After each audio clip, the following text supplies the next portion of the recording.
महानदी को शिव का रूप मानते हैं।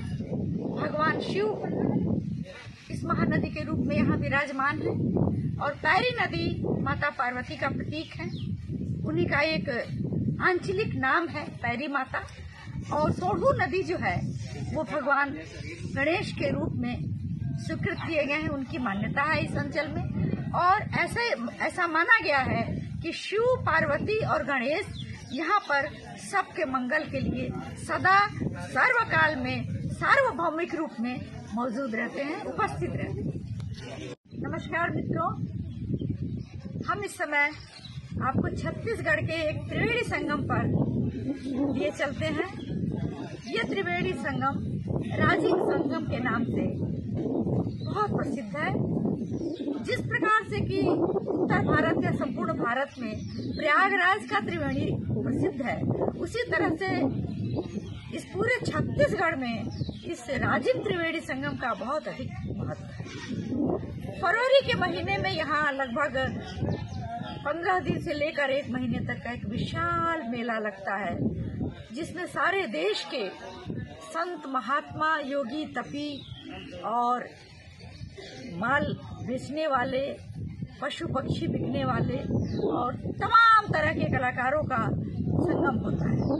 ये संगम नदी 3 पवित्र नदियों का संगम है, जिसे सोढ़ू और पारो, पैरी और महानदी के नाम से जाना जाता है।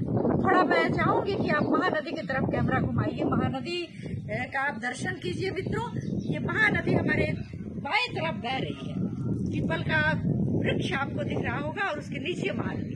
अब ये पारो नदी को देखिए, दर्शन कीजिए। ये पैरी नदी हमारी सामने हमारे ठीक पीछे से बह रही है, ठीक पीछे से बह रही है। और इस नदी की मान्यता ये है, और यहाँ से 2-3 किलोमीटर दूरी पर आपको इसी नदी में सोढ़ू नदी मिलती है।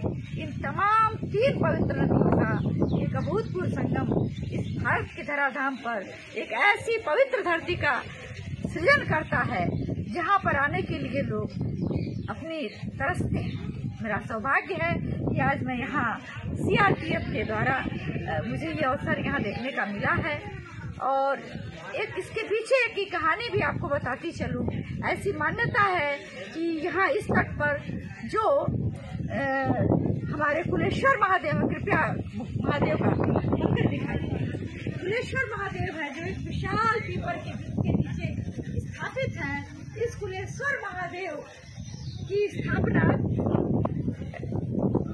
माता सीता ने अपने हाथों से की थी।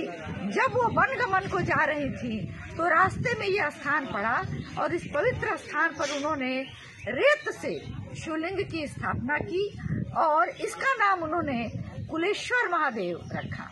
अपने कुल की स्मृति में, अपने कुल की चिंता में, अपने कुल के और अपने परिवार के समृद्धि के लिए उन्होंने कुलेश्वर महादेव की स्थापना की। और जैसे जैसे उस पर सीता और राम ने जल डाला, उनकी पूजा करते गए, वैसे वैसे वह रेत जो थी वो आकृतिवान होती गई, पत्थर के शिल्प में ढलती गई और यहाँ अचानक पंचमुखी शिव की स्थापना हो गई। भीतर से हम आपको इसका कवर पेज पर आपको इसका चित्र भी दिखाएंगे। बड़ी ही पवित्र स्थल है। यहाँ आने के लिए लोग ऋषि मुनि तक तरसते हैं। यहाँ आने पर हमारे कुल की न केवल समृद्धि होती है बल्कि वृद्धि भी होती है।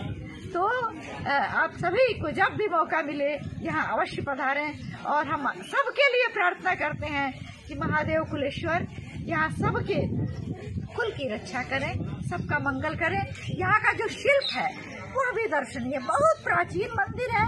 इतना प्राचीन है कि यहाँ पत्थर छोड़ करके कोई शिल्प दूसरा है ही नहीं। ये वर्षों पुराना, जबकि पाषाण शिल्प ही प्रचलित था, तब का ये प्राचीन मंदिर है। और यहाँ के जो जितने भी देवी देवताओं के शिल्प हैं वो सब इसी मूर्त शिल्प में ढले हुए। यहाँ धान का झूमर चढ़ाने का बड़ा रिवाज है। आप सभी जानते हैं कि छत्तीसगढ़ को धान का कटोरा कहते हैं और धान माँ लक्ष्मी के आंचल का प्रतीक माना गया है। धन धान्य से संपन्न करती हैं अन्नपूर्णा देवी। तो ये हमारे देश का जो छत्तीसगढ़ है वो हमारी अन्नपूर्णा की भूमि है, हमारी धन धान्य की भूमि है।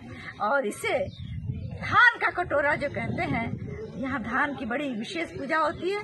धान हमारे देश का एक आदिम खाद्य पदार्थ है। इसको वेदों में भी तांदुल के नाम से उच्चारित किया गया है, कहीं कहीं इसको अन्य नामों से भी पुकारा गया है। और इसी धान के जो व्यंजन बनते हैं, धान से ही चावल कूटा जाता है, चावल से खीर बनती है, खीर जो कि देवी देवताओं को यज्ञ में हवि के रूप में चढ़ाया जाता है।